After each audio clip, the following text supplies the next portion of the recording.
네, 오늘 하나님께서 주신 말씀은 사무엘상 7장 3절에서 12절 말씀입니다. 네, 사무엘상 7장 3절에서 12절 말씀입니다.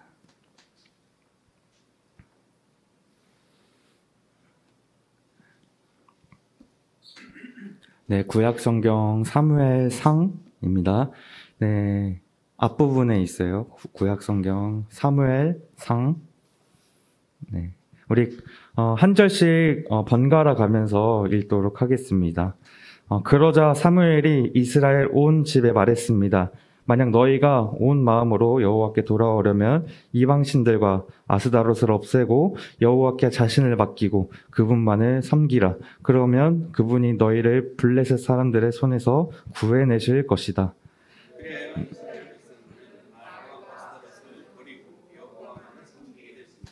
그러자 사무엘이 말했습니다. 모든 이스라엘은 미스바로 모여라. 내가 여호와께 너희 죄를 용서해 달라고 기도하겠다.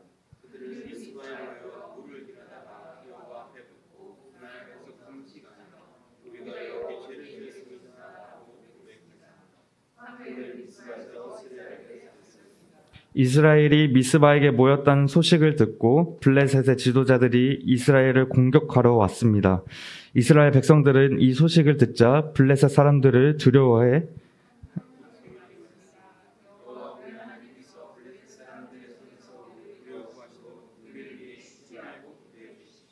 그러자 사무엘이 젖 먹은 양을 잡아 여호와께 번제물로 드리고 이스라엘을 위해 여호와께 부르짖었더니 여호와께서 그 기도를 들어주셨습니다.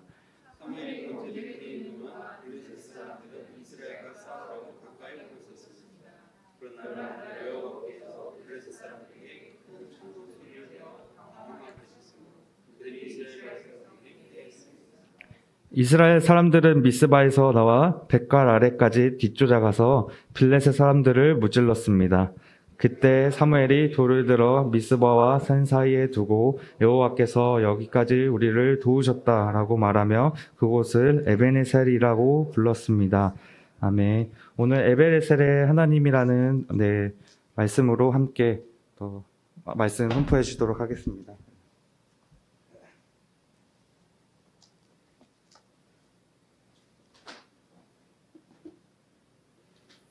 네, 여러분 반갑습니다. 이제 일주일 동안 또 잘 지냈는지 싶어요. 혹시 시험 기간이 끝나서 마친 친구 있나요?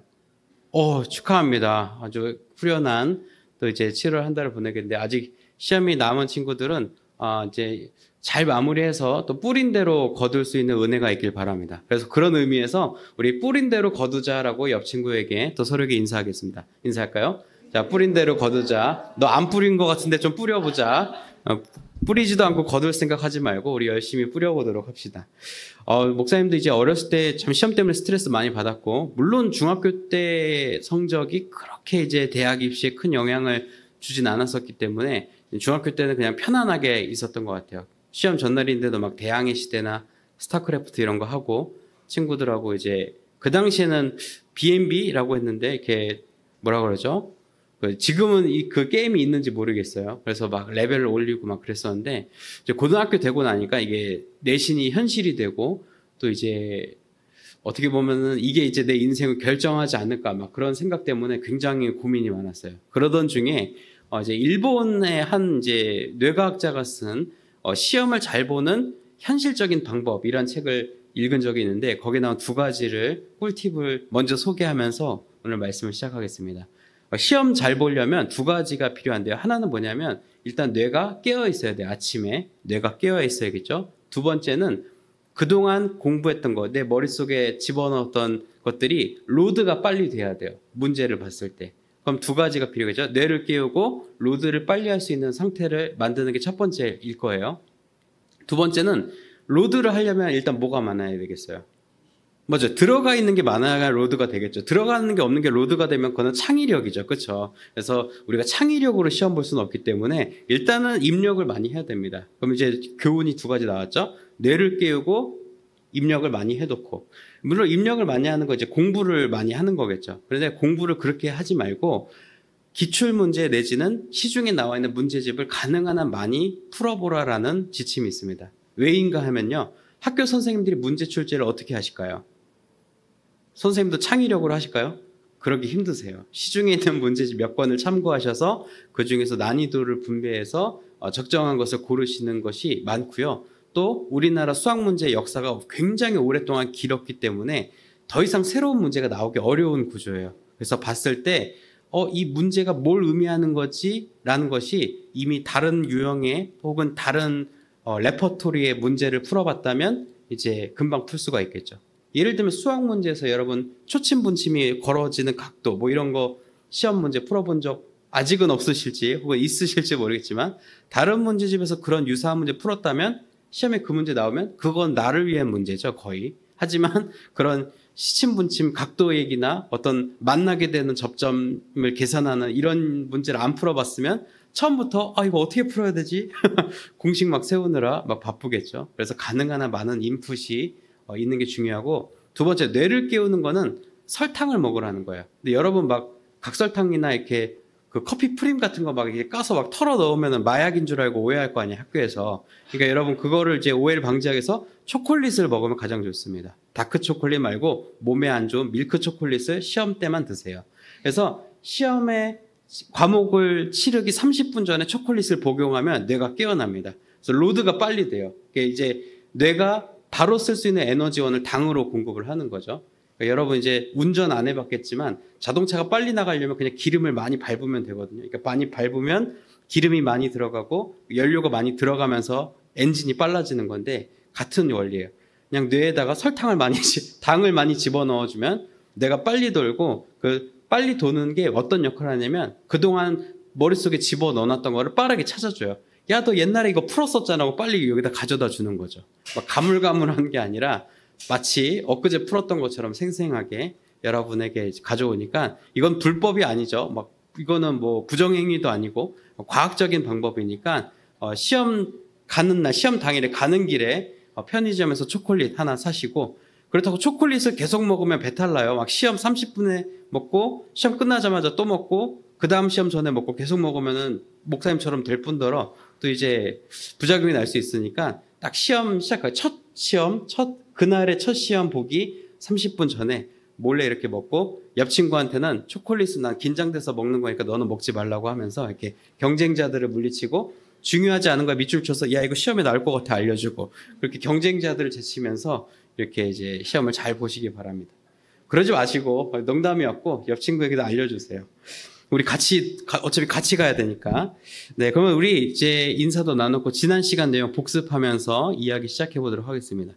우리 지난 시간에 이제 예수님께서 우리에게 선물이시라는 것, 그리고 말씀은 우리에게 분별력을 준다는 것, 또 말씀 안에서 하나님의 사랑을 발견할 수 있고, 또한 하나님의 말씀을 읽고 묵상할 때는 준비가 필요하다는 것, 또 선과 악의 자리에 있어서 우리가 악의 자리를 멀리해야 한다는 것, 또 성령은 예수 그리스도의 가르침을 알게 하고 깨닫게 하고 또한 예수님을 만나게 하신다는 것, 또한 수많은 가능성 중에 우리가 가야 할 길을 알려주는 것이 바로 말씀이라는 것, 또 우리의 죄를 고백하면 하나님께서 우리의 죄를 용서하시고 하나님 처음 뜨겁게 만났던 그때로 우리를 되돌려 주신다는 것, 그리고 지난 시간 우리는 복음의 공동체로서 세상을 이제 섬기면서 나아가야 하고 세상을 이롭게 해야 될 책임이 있다라는 거죠.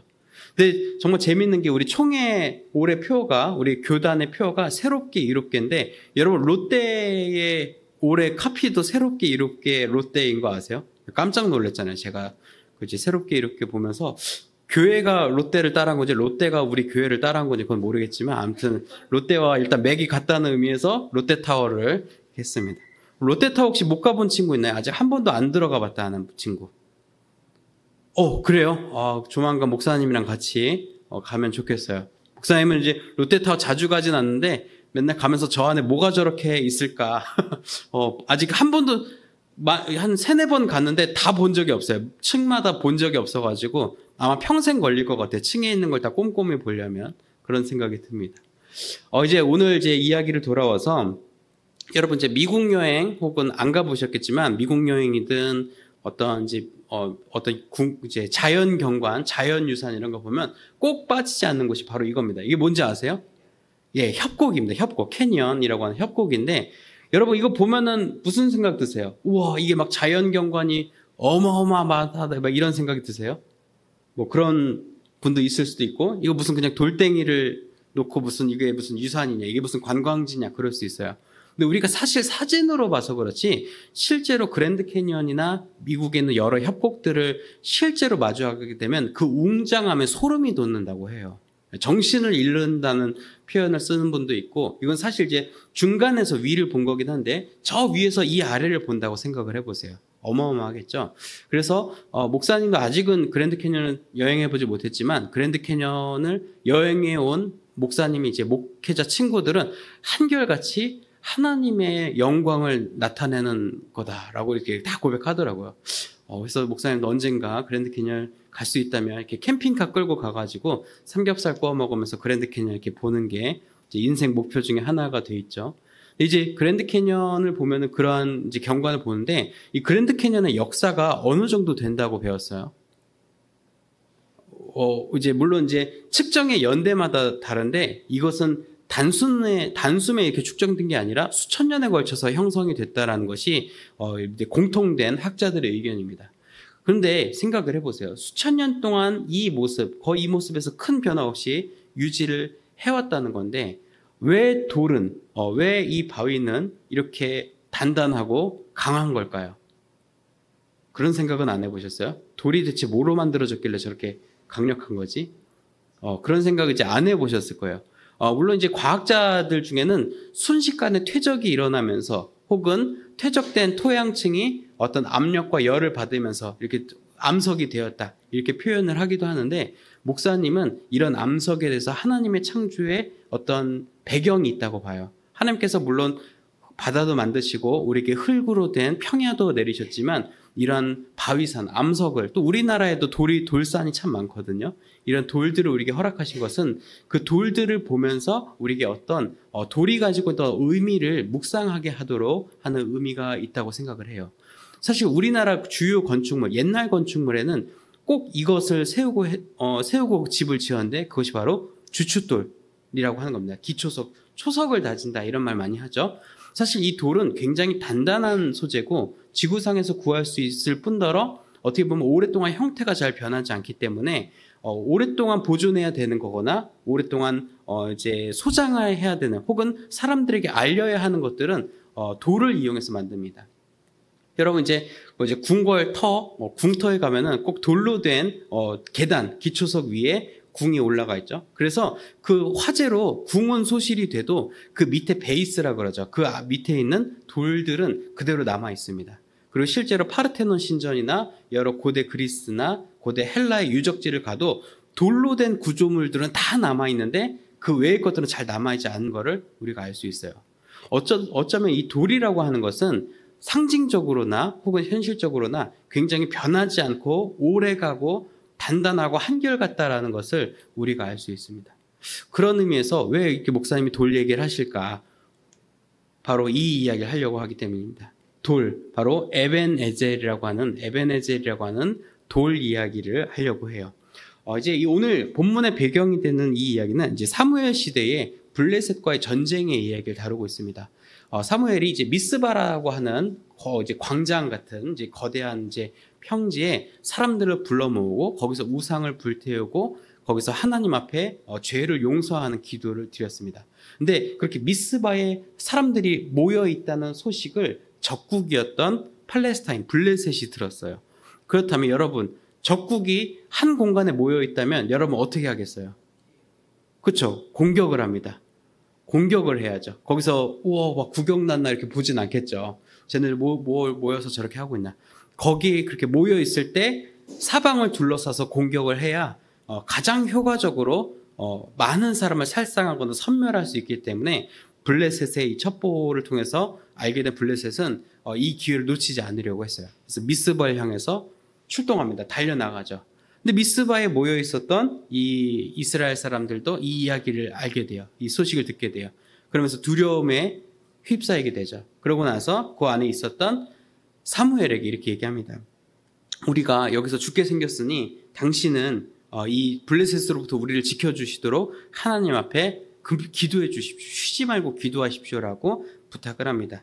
이에 사무엘이 여호와 하나님께 블레셋 사람들의 손에서 우리를 구해주시라고 기도했습니다. 그러면서 젖 먹는 양을 잡아서 여호와께 번제물로 드리고 여호와 앞에 부르짖었더니 여호와 하나님께서 그 기도를 들어주셨다고 하셨습니다. 그러면서 블레셋 사람들이 막 이제 맞닥뜨려서 이제 결투를 해야 되는데 하나님께서 큰 천둥 소리를 우르르 쾅쾅 이렇게 소리를 내시면서 사람들로부터 블레셋 사람들에게 공포심과 위협감을 주신 거죠. 그리고 그 천둥 소리를 들은 이스라엘 사람들은 어떻게 생각했을까요? 곧 비가 오겠네? 이렇게 생각하지 않았겠죠?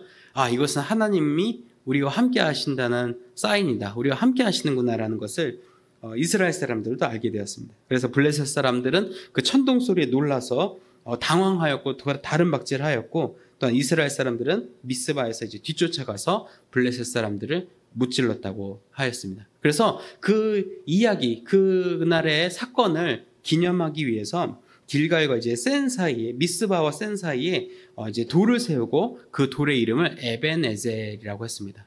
그래서 에벤에젤이라고, 실제 이 돌은 아니에요. 이거는 이제 이미지 자료일 뿐이고 에벤에젤이라고 하는 돌이 세워졌다라는 것을 이야기를 하죠. 근데 이제 우리나라도 그렇지만 우리나라도 사실 묘비 이런 걸 꼭 세워, 톰스톤을 꼭 세우잖아요. 이제 비석을. 그래서 어떻게 비석이 오래 가기 때문에 그걸 기록을 하는 거죠. 이 분은 몇 대조에 몇 세손이고 이 자녀는 누가 있고 가족들은 누가 있고 이런 걸 다 신상을 적어 놓는 거죠. 그런 것처럼 이 돌에도 그날에 있었던 일들에 대해서 기념비적인 기념비라고 하는 의미로 세워졌던 건데 이곳에서 이 블레셋을 이 자리에서 무찔렀다. 미스바의 이 자리에서 센까지 이 거리 동안 우리가 블레셋을 이길 수 있었다. 하나님께서 우리와 함께 해주셨다라는 것을 기념하기 위해서 돌을 세웠습니다. 근데 이 에벤에젤이라는 단어가 가지고 있는 뜻이 굉장히 좋아요. 에벤하고 에제르라는 단어가 둘이 합쳐진 건데 한번 상상을 해볼까요? 에제르라는 단어는 돕다, 돕는, 도움이라는 뜻을 가지고 있어요. 그리고 에벤은 돌이라는 뜻을 갖고 있습니다. 그럼 이 둘의 뜻을 합쳐볼까요? 무슨 의미일까요? 돌로 도우셨다? 물론 그렇게 해석해도 좋겠지만 이제 매끄럽게 해석하자면 도움의 돌 이렇게 해석하는 것이 좋겠죠. 도움의 돌 에벤에젤. 근데 이 도움의 돌이라고 하는 단어가 아까 목사님이 처음에 이야기했던 돌의 메타포하고 이제 연결지어서 생각해 본다면 하나님께서는 분명히 우리에게 도움을 주시는 분인데 어떻게 도움을 주시느냐? 바로 변하지 않고 한결같이 굳건하게 우리를 도와주시는 분이 바로 하나님이시다라는 것을 에벤에젤이라고 하는 표현으로 이제 이 센 사이에 센 땅에 이제 표현을 한 것이죠. 실제로 이 도움이라고 하는 것은 어떻게 보면은 우리에게 있어서는 그냥 남의 어려움을 혹은 남이 불편함을 도와주는 정도로 생각할 수 있습니다. 하지만 하나님의 입장에서의 도우심은 사뭇 좀 달라요. 우리가 보통 어느 순간에 사람들을 돕게 되죠. 저 사람을 딱 봤을 때 힘들어 보이거나 혹은 저 사람이 좀 도와달라고 할 때 이렇게 도움을 이제 주게 되죠. 근데 여러분 주변의 친구들 한번 보세요. 주변 친구들 보면은 도와주고 싶게 생겼어요? 도와주지 않아도 되게 생겼어요? 그렇죠. 별로 도와주지 않아도 되게 잘 사는 것 같아요. 그렇죠. 별로 표현도 안 하고 정말 이제 도움이 필요하다고 얘기하는 친구는 정말 힘든 친구고 보통은 아마 여러분들도 내가 남의 도움이 필요하다고 해서 남에게 막 도움을 요청하거나 적극적으로 어필하거나 그러지는 않을 겁니다. 하지만 하나님의 관점은 우리가 하나님 앞에 어필을 하던 안 하던 우리가 하나님의 도움을 필요로 하던 그렇지 않던 내색을 하던 안 하던 하나님의 모든 관심은 우리에게 어떤 도움을 주실까에 대한 그 관점이 분명하시다는 거예요. 하나님은 그래서 늘 어떻게 보면은 구명조끼 같은 이제 분이라 이렇게 생각할 수 있겠어요. 여러분 배마다 요즘은 이제 다 그렇지만 배마다 구명이 조끼 혹은 구명정이라고 하는 이제 구명을 위한 도구들이 다 이제 마련이 되어 있는데 실제로 우리가 이거를 쓸 일은 잘 없죠. 쓸 일은 잘 없는데 위급 시에 유사 시에 이런 것을 사용하게 됩니다. 근데 여러분 물에 빠진 사람을 발견했어요. 그리고 이것을 던져 주었습니다. 그럼 그 사람 이제 도움을 받는 사람의 입장에서 취해야 될 건 뭘까요? 그거를 잡아야겠죠. 그렇죠? 그것을 잡아야 되는 겁니다.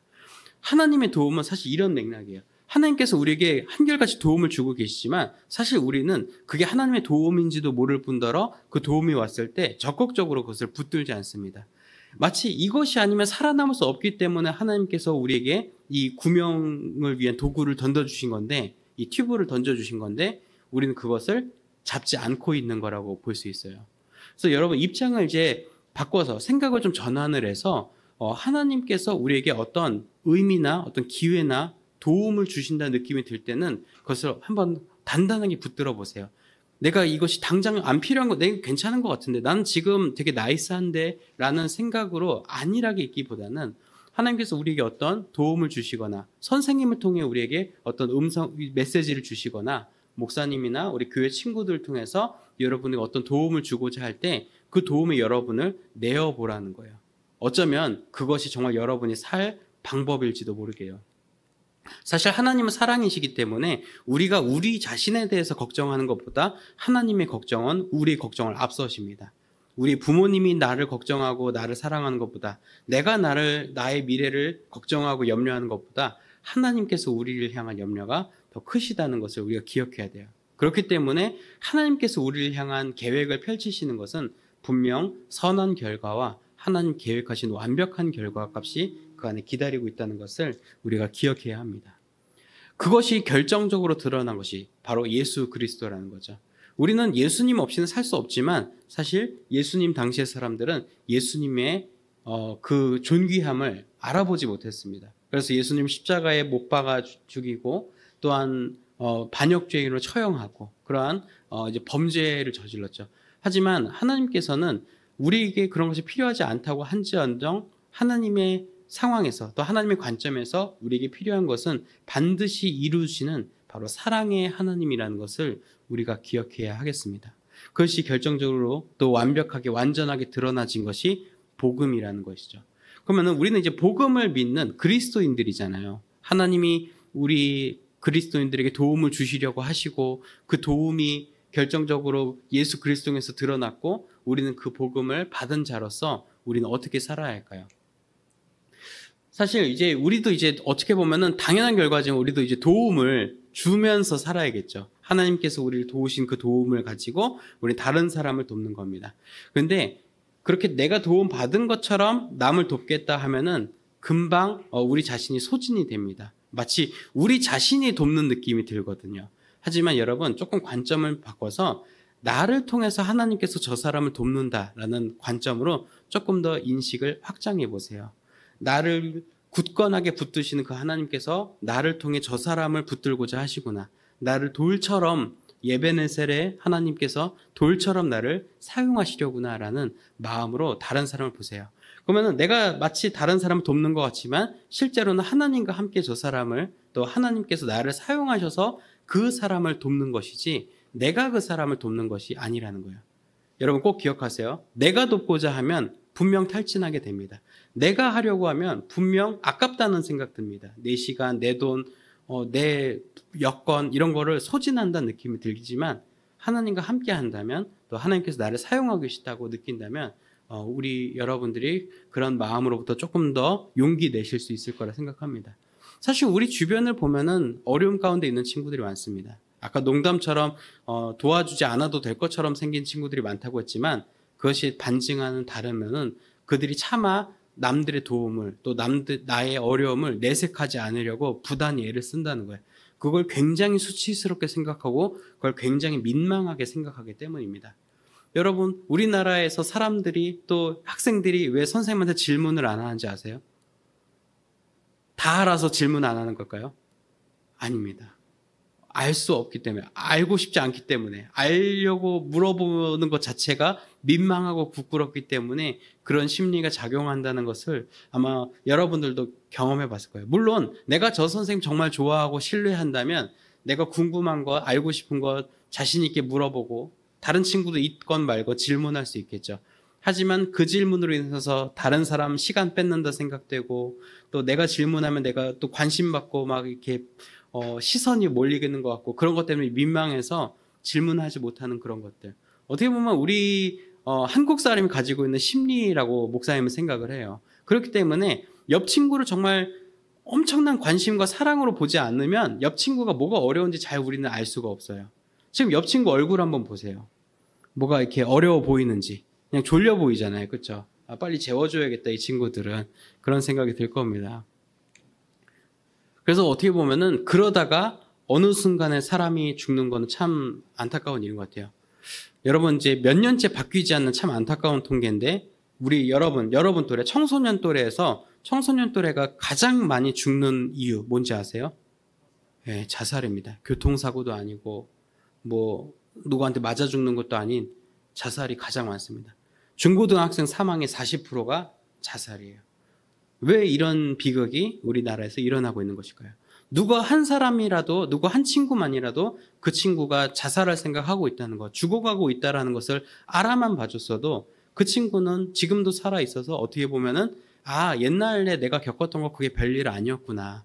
아, 옛날에 그렇게 죽지 않으면 답이 없을 줄 알았는데 돌아보니까 그냥 어떻게 보면은 그 시간들이 오늘의 나를 만들었구나. 그렇게 다시 한번 생각해 볼 기회도 주지 못하고 그 친구들을 죽음으로 몰아가고 있는 것. 바로 스스로의 생을 포기하는 건데 이러한 생을 포기하는 것으로부터 지켜줄 수 있는 것은 바로 도움의 도울 되신 하나님과 함께 그러한 친구들을 우리가 위로하고 격려하는 겁니다.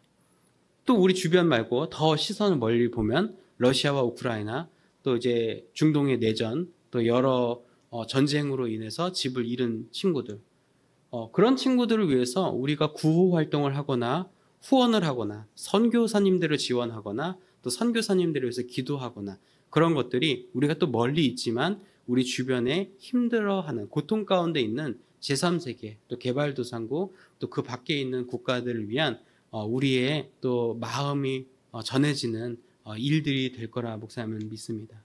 그렇기 때문에 우리는 도움에 대한 책임을 갖고 있다는 것을 오늘 꼭 기억하기 바랍니다. 하나님께서 우리를 늘 도와주시는 것으로 우리가 만족하고 끝나는 것이 아니라 하나님께서 나를 도와주셨듯이 나를 통해서 누군가를 돕기를 원하시는구나.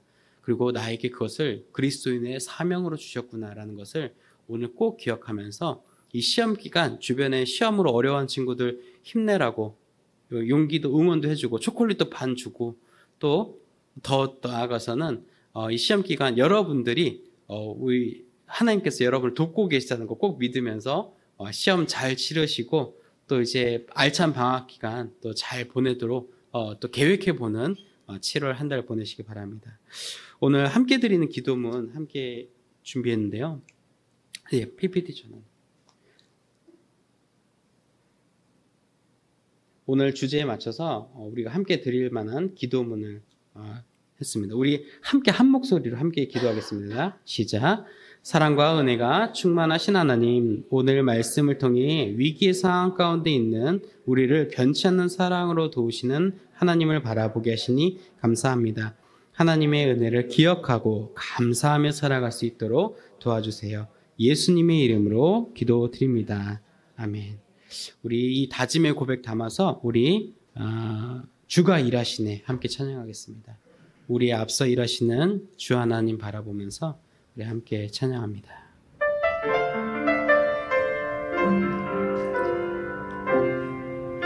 날이 저물어 갈 때, 날이 저물어 갈 때, 빈들에서 걸을 때, 그때가 하나님의 때, 내 힘으로 안 될 때, 내 힘으로 안 될 때, 빈손으로 걸을 때 내가 고백해 여호와 이를 날이 저물어 갈 때 날이 저물어 갈 때 빈들에서 걸을 때 그때가 하나님의 때 내 힘으로 안 될 때 빈손으로 걸을 때 내가 고백해 여호와 이래 주가 일하시네 주가 일하시네 주가 일하시네 주께 아끼지 않는 자에게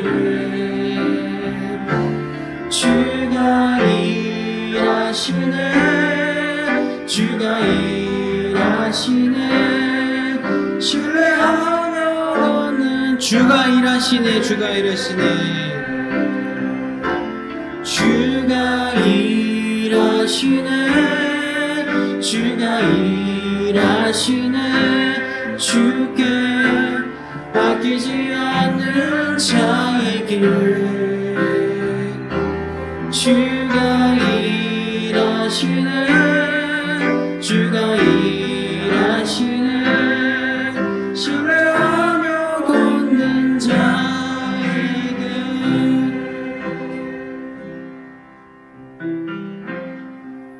목사님 예물을 위해서 기도하겠습니다. 하나님 감사합니다. 우리 삶에 도움의 돌 되어주시고 항상 변치 않는 사랑과 도움으로 우리와 함께 해주시니 감사합니다.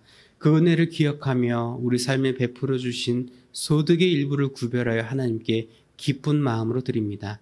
이 예물 하나님 받아주시고 하나님 나라 확장과 하나님의 도움이 필요로 하는 곳에 사용될 수 있도록 주님 사용하여 주옵소서. 오늘 또 예물과 함께 저희의 기도하는 바 간구의 제목들도 함께 내려놓습니다. 또한 시험을 앞두고 우리의 긴장되고 떨리는 마음 또한 하나님께 내려놓습니다. 하나님께서 그 모든 마음과 기도의 제목들을 헤아리시고 위로와 평안과 함께 하나님의 뜻과 계획에 따라 그 기도를 응답하여 주실 줄 믿습니다. 또한 응답하지 못하더라도 그 응답일 줄을 믿고 또한 예물 드리지 못한 손길과 예배 함께 참여하지 못한 손길에도 함께 축복하여 주옵소서. 모든 것 감사드리며 우리 주님 예수님의 이름으로 봉헌 기도드립니다. 아멘.